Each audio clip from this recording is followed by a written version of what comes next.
For those of you who aren't familiar, the Iowa Women's Leadership Network is a newly formed alumni affinity group that connects Hawkeye women through social, educational, and service-based initiatives and programs that we hope will then inspire their sharing of time, talent, and resources.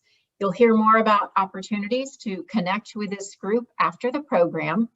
And I am, in the meantime, pleased to be able to introduce you to at least two of the IWLN board leaders and volunteers, Cindy Rohr and Kristen Farrell.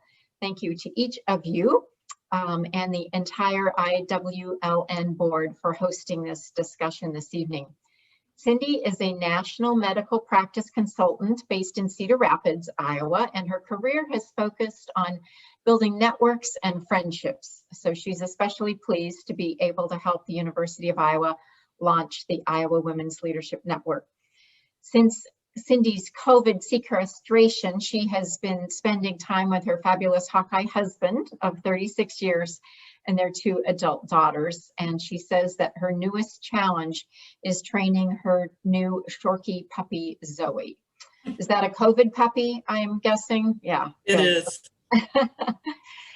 Kristen Farrell received her BA in journalism and political science and her master's in higher education student affairs from the University of Iowa. After working in higher education for the past 8 years, she's now pursuing a second master's degree in nonprofit leadership at Bradley University in Peoria, Illinois. Kristen is an avid Hawkeye fan, and she's the co-founder of the Peoria Iowa Club. So thank you for doing that, Kristen. She and her husband, Sean, have a pup, Cody, and they continue to paint Peoria black and gold. So we appreciate that loyal support. We couldn't have a better guest to introduce to you this evening for this gathering of Hawkeye women than Sheri Salata. Sheri is an author and a speaker. She's a producer who worked with Oprah Winfrey for 20 years. And Sheri's memoir that we're here to learn more about this evening, The Beautiful No, which I have right here next to me, and Other Tales of Trial, Transcendence, and Transformation, was named an Amazon best-selling news release and an Apple Music must-listen audiobook. Her 5-year stint as the final executive producer of the Oprah Winfrey Show is featured in the docuseries Season 25, Oprah Behind the Scenes, and I know she's very proud of that work. Sheri served as president of Harpo Studios and the Oprah Winfrey Network and was named one of Fast Company's 100 most creative people in business. In addition, she was recognized in the Hollywood Reporter's Women in Entertainment Power 100 and earned a Feminist Power Award. Good job, Sheri. Sheri, welcome and thank you for being here tonight. We thank all of our alumni and friends who have tuned in. This book contains so many inspiring stories. I'm looking forward to a lively discussion and all of the connections that follow. Thank you, my friend. I'll turn it over now to Cindy and Kristen and Sheri. Thank you.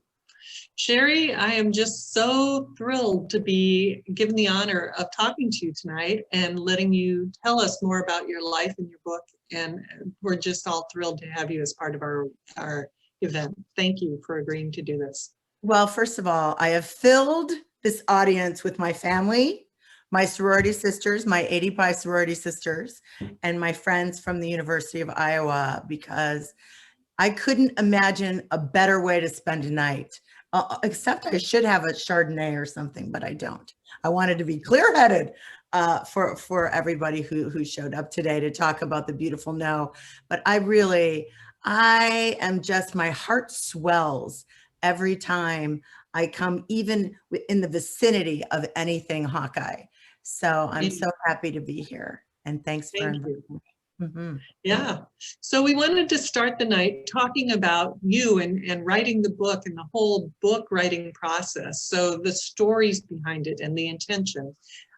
You are just so incredibly honest and not bashful in how you tell your story of how your life transpired. So tell us a little bit more about your life journey and what inspired you to actually write the book. Well, listen, I am, some extraordinary things ended up becoming a part of my life, but it was a very ordinary beginning for me. I grew up in Waukegan, Illinois, in a fabulous family that is renowned throughout the county. My cousins on both sides of my family are my dearest of friends. So I was just an ordinary, growing up. And, but I did have big dreams. I will tell you that. I did have dreams. I don't know. I wasn't exactly sure. I think like in fourth grade, I wanted to write the history of Poland and maybe be a paleontologist, none of which transpired. But I wanted to do something. I was definitely on the hunt for significance. And so the road was twisty and turny and windy, and it's filled with, failure and regret and triumph and glory, some really, really, really glorious days. And, what made me write a book, a contract, Yeah. say that, many, many times, many times I wanted to quit, and almost did many times, because you have to take some skin off. It's a memoir. Yeah. You have to take some skin off. You have to be revelatory. I was once, back in the day, Oprah's book club producer. So books matter to me. Books matter to me deeply. And so to even, the idea that I would author one, bucket list for sure, the level at which I felt I would need to deliver was something that took me, 18 to 24 months to really excavate. I bet. So you talk about your family and you talk about friends and you mentioned people. Did that ever get dicey? Did people react? How did they react to being in your book? I don't think it got dicey. Maybe there have been conversations behind my back. I don't think so. Listen, I think that it's hard when you love somebody and they're spilling their guts or their pain on the page. Pain, that's human pain that we all have. We've all had our disappointments and betrayals and failures. And I think, and we're all wearing a bit of a mask of imperviousness. We're all wearing a bit of a costume. So when you're writing a memoir, you have to take that costume down. You have to remove the mask. So, I think, I think my dad's watching tonight. Hi, Dad. Love you, Daddy. Happy Veterans Day around here. But I think it was hard for my dad because, he just wants to say, you were always happy and you're always happy and you've had a lot of success and that's all I want to focus on. So, but in the end, I will tell you, memoir writing is a healing journey. And once you start having that open, really public conversation, it is kind of like finding out that you're not alone. Mm-hmm. Mm-hmm. And I'm sure there's plenty of people, I'm going to say ladies, but I'm sure there's men on the call too, but I'm sure there's plenty of people out there that are thinking about or have thought about writing a book. What words of wisdom would you give them? I mean, how tough is the process? How long does it take? What is the process? I think it's unique to everybody. There are some things that I figured out on my journey. And I'll share all kinds of things about that, like that, on my website, because I think a lot of people have the dream to tell their story. And it became a dream of mine. It wasn't always a dream of mine, but it became a dream of mine. It really has to do with, setting up some structure and some techniques for yourself. And sometimes what you don't put on the page is even more important than what you do, which is learning to edit. Mm-hmm, mm-hmm, mm-hmm, mm-hmm. Tell us about book touring. I mean, obviously COVID has changed that, but did you do a book tour before COVID? Yeah, I was on the road for a good 6 or 7 months. And then, we look at this year, I call 2020 now the year that never was, because I was going to be gone, 3 weeks a month for the entire year, speaking and at conferences and leadership groups and companies and things like that. And okay, here's what I'm going to say now, because it took me a while to get to this place, but what a marvelous opportunity for me and for a lot of people to embrace the idea that we're just not always going to know what's coming next. And that change, if we tell the right story about change, it can be a story about awe and wonder.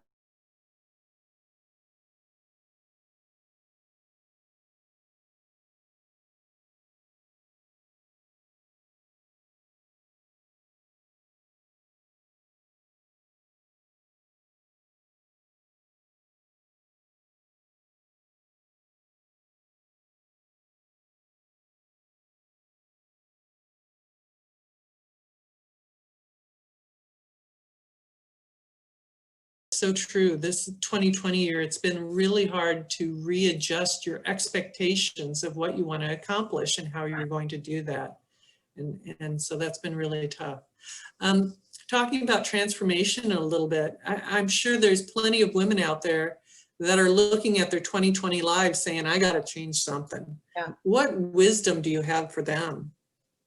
Well, listen, I have no wisdom about that. I have what I'm kind of unpacking for myself as I notice and observe, and I feel my feelings about it. And then I reach for, what is that best feeling story I can tell about what's going on right now? What is that little crack in the door that I can begin to pry open to say, okay, well, here are all the positive things that have come out for me. I mean, there's no question. Business is going to change. The way people run companies is going to change.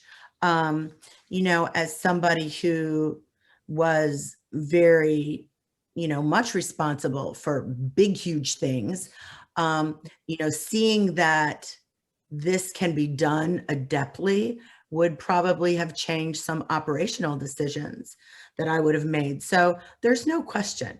There's a whole opening up that's happening here. And I think we have a choice.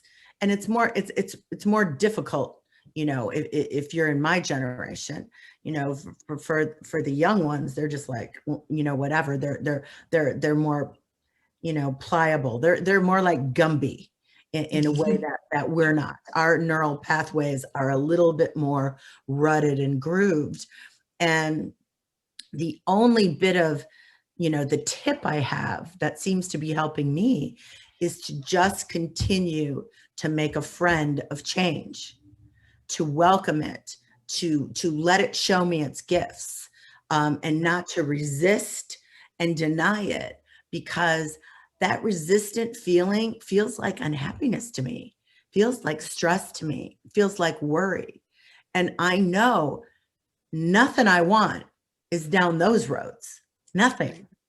So I've got to soothe myself back into what I believe, that everything is going to be okay, and that it is okay, and that there are major gifts coming out of these very interesting and different times that are changing at warp speed. Right. I totally agree. One of the things you talk about too in your book that really resonated with me is you said the stories we tell ourselves are what make our dreams come true, and that it all starts with your story and what you tell yourself. And I just think that is so absolutely true. I think that's so enlightened.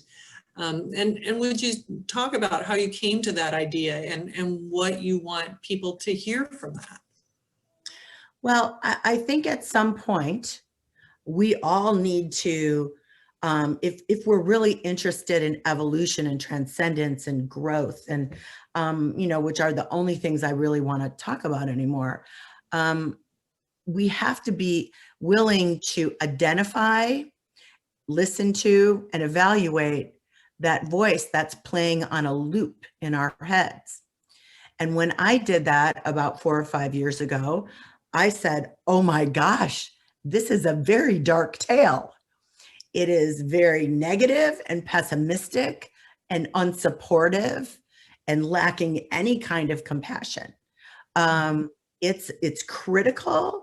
How am I getting out of bed every day with this looping through my head? And I did a lot of big things while that was going on. And really, the truth of the matter is, we're wired for survival. And a lot of times it's just easier to believe the negative things than to believe the positive things.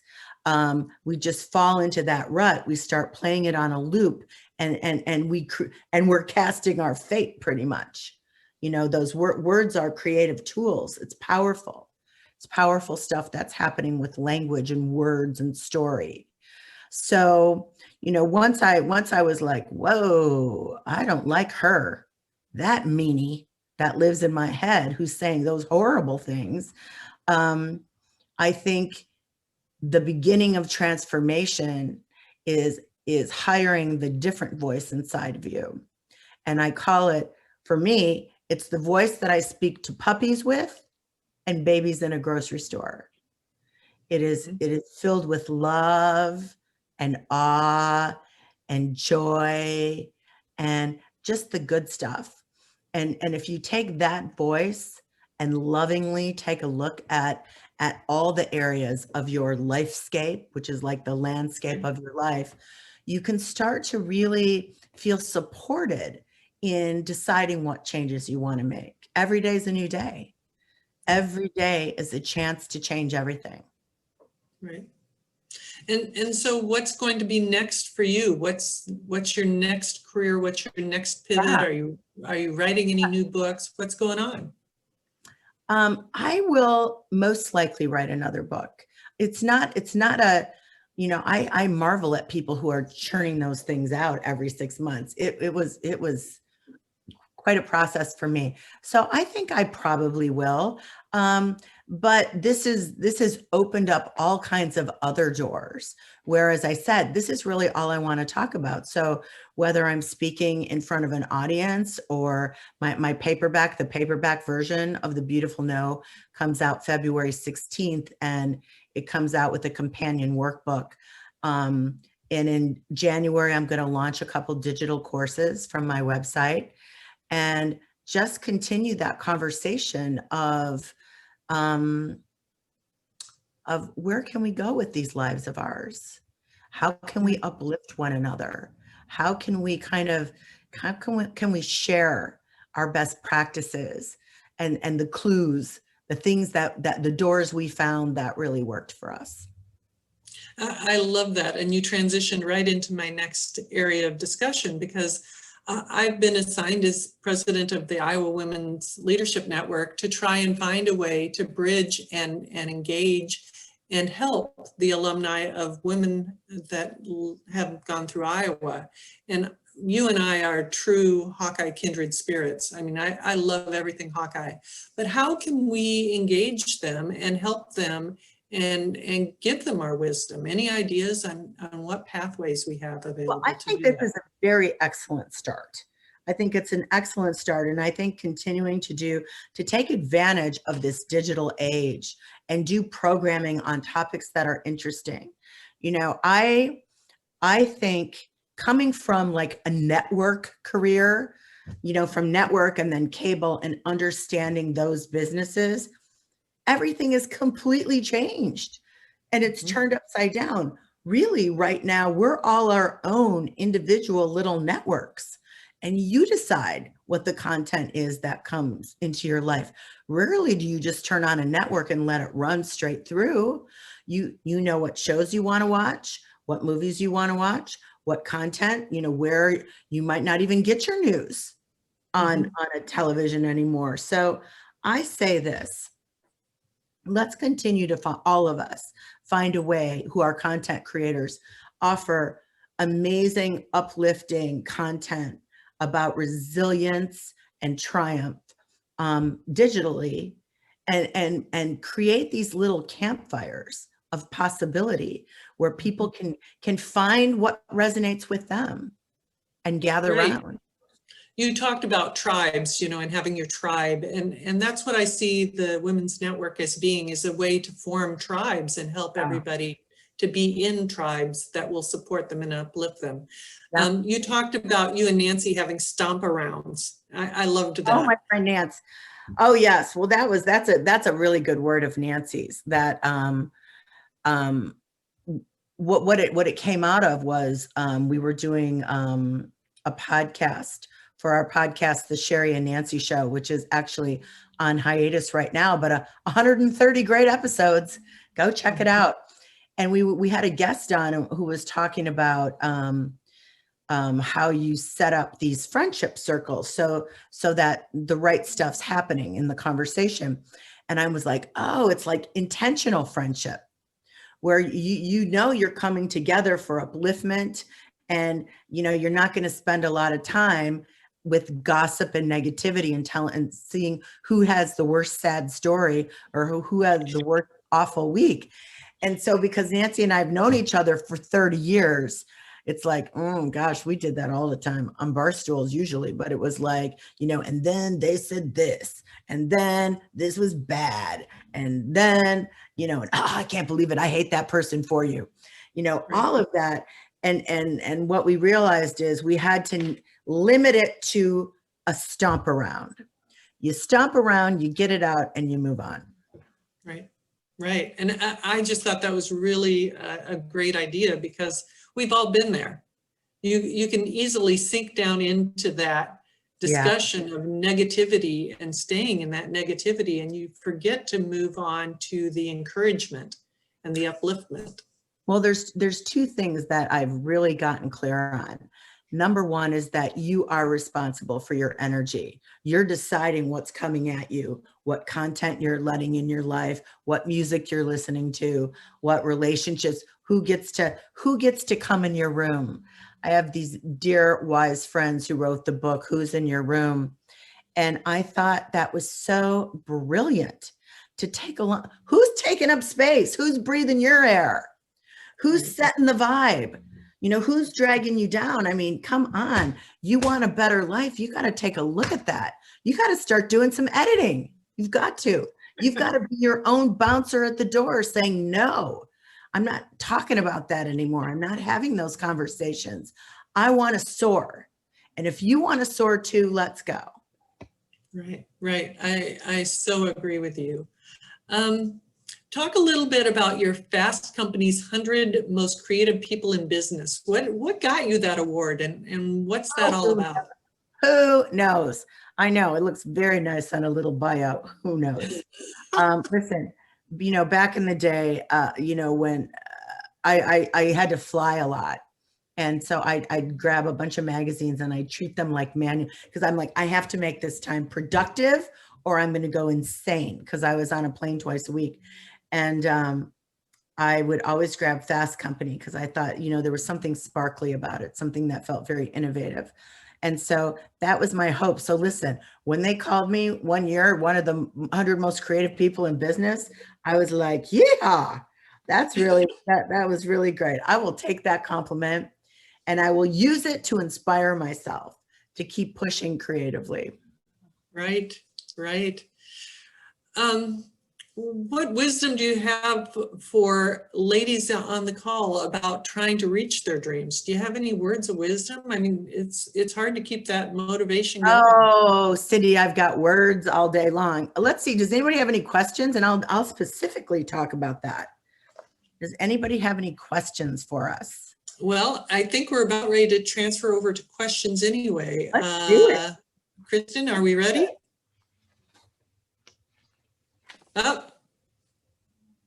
And I'm muted. Technology, I tell you. So we do have a few questions coming in. Our first one up here. As you begin your next adventure of writing another book, what excites you the most and scares you and worries you about your future and the future that you're going to write that book about? No, I'm afraid of nothing. How about that? That is where I've evolved to the point where I am pretty fearless, because I feel I believe in my DNA that things are always working out for me. I will say that I will only write something if I think I have something that's valuable to share. So part of this time in my life right now is I'm just taking all the, in the beautiful no, it's like I stirred up all these pots for myself, thoughts and little hard one pieces of wisdom and things. And now I'm just having so much fun squeezing all the juice out of that and having those conversations and stirring it up some more. So I would say I'm in that incubating process. I'm not afraid. The only thing I'm afraid of, what would I say? Am I afraid of something? I guess I'm afraid that, no, I'm not afraid. I'm not. I mean, I hold myself, I'm holding my feet to the fire that I continue to do the things that I say I want to do. And not, you know, I've run out of time for the bucket list. It's time to like move those things over to the life list. So there's still a bunch of things that I want to do. And I feel like I'm in this mastery of manifesting. And that's only possible if you are literally, if you fill your cup with joy every day. You start to see those opportunities and possibilities and things just kind of line up and come together. If you don't, you can still get there, but it's so much harder and it takes so much longer. And I just feel like I just don't want to waste another day. I just don't. Too many days I can't get back. Too bad for that. I don't want to waste another one. Yeah, that kind of leads in our next questions. There's two that came through that are kind of time period life transitions. The first one is, any advice for soon-to-be graduates of the University of Iowa? Well, let me just tell you something. Then my book for you is going to be a bit of a look for the red flags. If you're in the middle of life, it's more like a rallying cry. But if you're just out of school, it'll be a cautionary tale. Yes, I have plenty of advice for you. I could go on all day. Number one, if you don't have a meditation practice, get one and start practicing. Meditation at this time of your life will become a lifelong practice, and it will change the complete trajectory of your life. Everything will be so much easier. You know, yoga is good too, but understanding that there's this whole realization I've had about leadership. You know, because like many of you, I've read all the books, and what I realize is a lot of what's in those books are techniques. The real truth about leadership, the real truth is lead thyself. The great leaders lead themselves very, very well. They make their own happiness very much a priority. They tend to their self-care in radical fashion. Their boundaries cannot be exploited and they cannot be moved. And I would say, as I was coming up through the ranks, you know, like opening up your veins and letting blood, you know, working till you drop, like, I slept here last night, woo! Those were symbols of devotion and dedication, and those were the superstars, and I wanted to be a superstar, so I did my share of that. But that's not going to be who the superstars in industry and business are now and going forward. The superstars are going to be the people who are absolute excellent leaders of themselves and their own lives. Yeah, absolutely. So for someone who is a young professional, what words of wisdom would you give to not lose sight of yourself or your joy while chasing your career goals? That is such an interesting way you phrased that question, Because I'm going to tell you this, your job is joy. That is your job. That is your goal. That is what you're chasing. And that if, you know, it was something I realized, again, way too late, that you have to make happiness your compass, because that's really the end game. You know, it isn't like you get a good job and then you're going to work on this happiness thing. You know, the joy, the happiness, that is the reason. That is the why. So, and out of that, and what comprises that? You know, for me, it was, I wanted to feel significant. I wanted my contribution to feel significant. I wanted to be of service. I wanted what I did to be like super mission driven.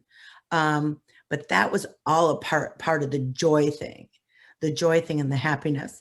I mean, for years and years early on, right out of Iowa, gosh, I had so many jobs where I would only leave when I couldn't get out of bed anymore. That's not a very good strategy. Don't do that. Don't do what I did. Our next question up is, how do you know when to push through a big task or when to resign? Or as you call it, pivot. Or pivot. Resign or pivot or push through a big task. Okay, there's a lot of unknowns in that question. So all I will say is this.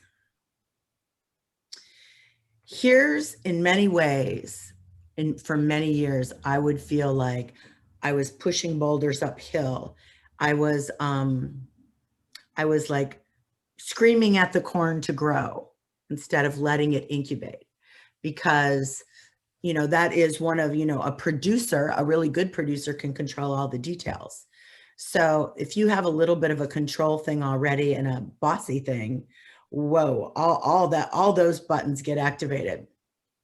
So in this second half of my life, what I'm bringing forward, what I'm calling forth, is really to activate that divine feminine, where I'm more intuitive, where I let timing help guide things and shape things, where I'm willing to let things stir on the pot. I always talk about this.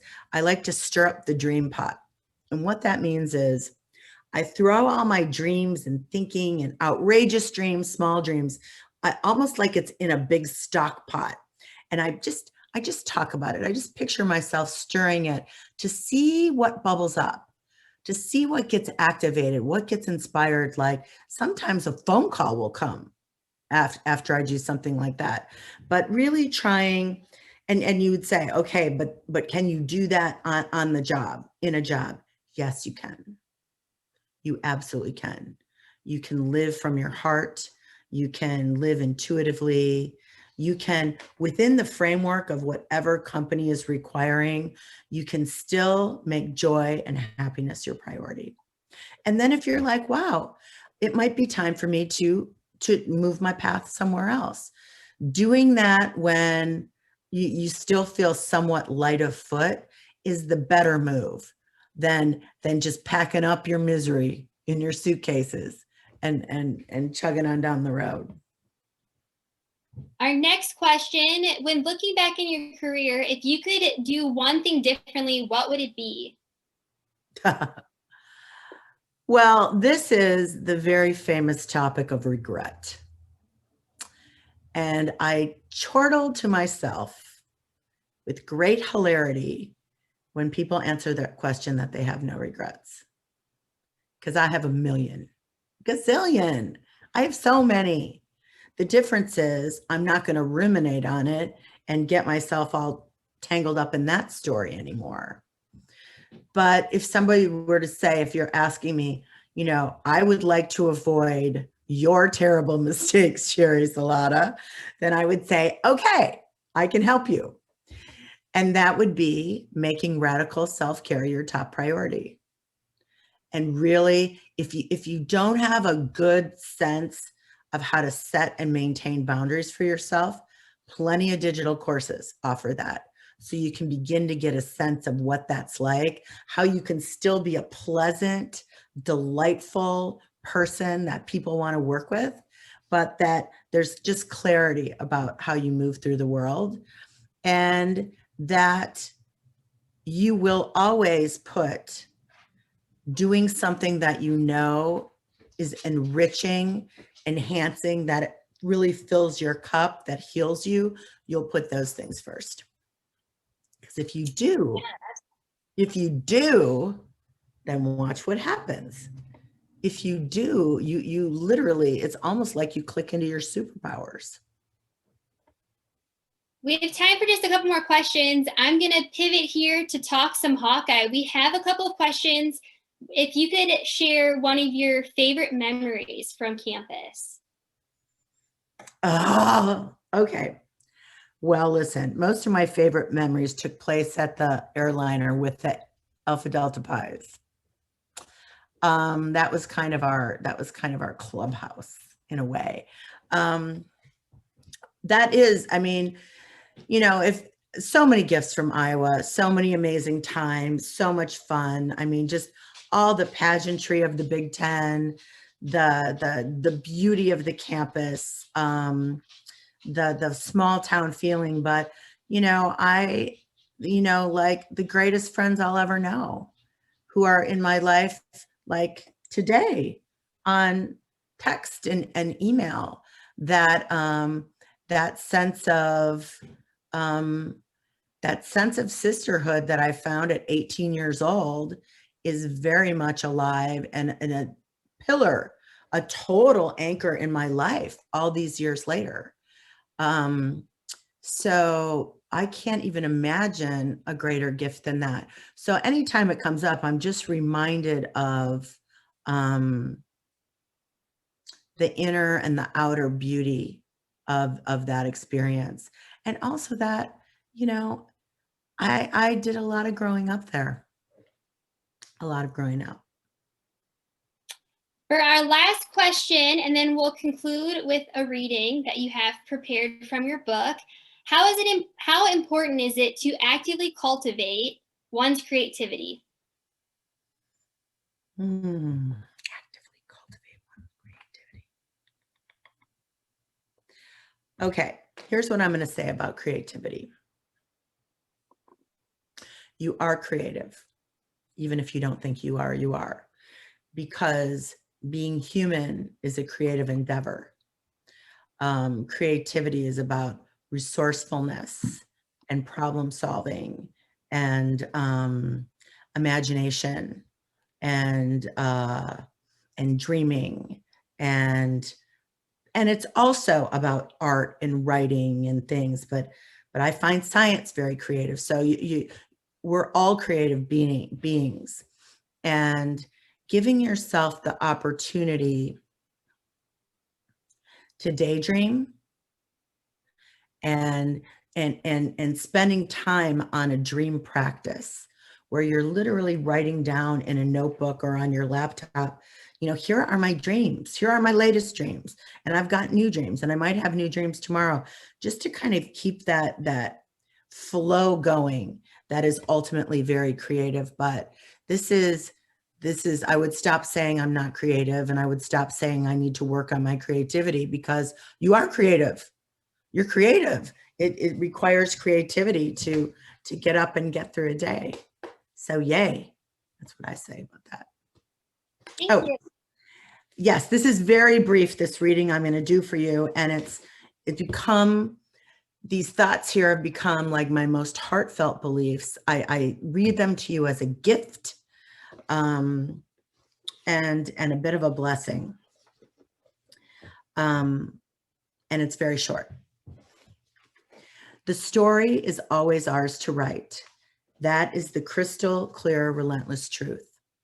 Whether we're aware of it or not, whether we acknowledge it or not, we are writing our story every single day of our lives. I certainly wrote mine.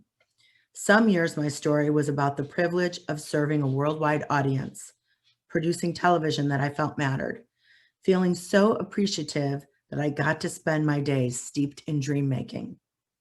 Other years, I penned a yarn about sleep deprivation, anxiety, and mountains of pizza, about wondering if opening another bottle of Chardonnay while alone would be a sign of trouble.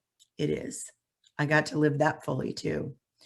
As my spiritual life deepened, I could begin to make out the invisible patterns, the magical tapestry of it all, how a thought would gather other thoughts like it, creating momentum and an outcome, how a chance meeting could lead to a total twist of fate that transformed everything.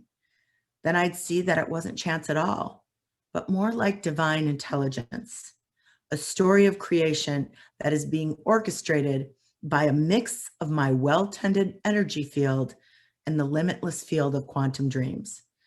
The trick to the full-on joyride is staying in that big field, staying in that wide open space of light and appreciation and miraculous wonder, where most everything you ever wanted surrounds you and the rest is becoming manifested. Keeping your capacity to dream sharp and energized because it's your most powerful creative tool. Not trapping yourself in another blah, blah, ho-hum story you can't seem to stop repeating. A choice that will prove, if not fatal, then final. It is the secret of the secret, the deepest and truest of this life. The formula for a happy life is choosing happiness, deliberately choosing it.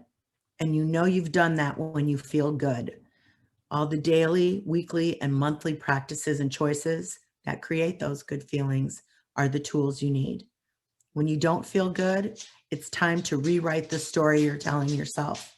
It's time to choose new words, craft a new narrative, stir up some hope. It's time to conjure the tiniest willingness to try something different, to turn over in ever so slightly a new direction. And only you can do that for yourself. The simplicity of this truth is its power. Happy people have happy lives. Happy people take better care of themselves. People who take care of themselves deepen their love for themselves. Those happy people who love themselves so completely spill that abundant love all around them into the lives of their dreams. And we're supposed to live the lives of our dreams. That's fabulous. Thank you, Sheri. We really appreciate your taking the time to be part of our call tonight. Thank you, And everyone. So yeah, good. love it. Just love it. Kristen, you want to close things up here? Yeah, thank you, Sheri, and thank you everyone for attending. It was truly a wonderful night. And as always, on Iowa, and go Hawks. Woo, go Hawks, everybody.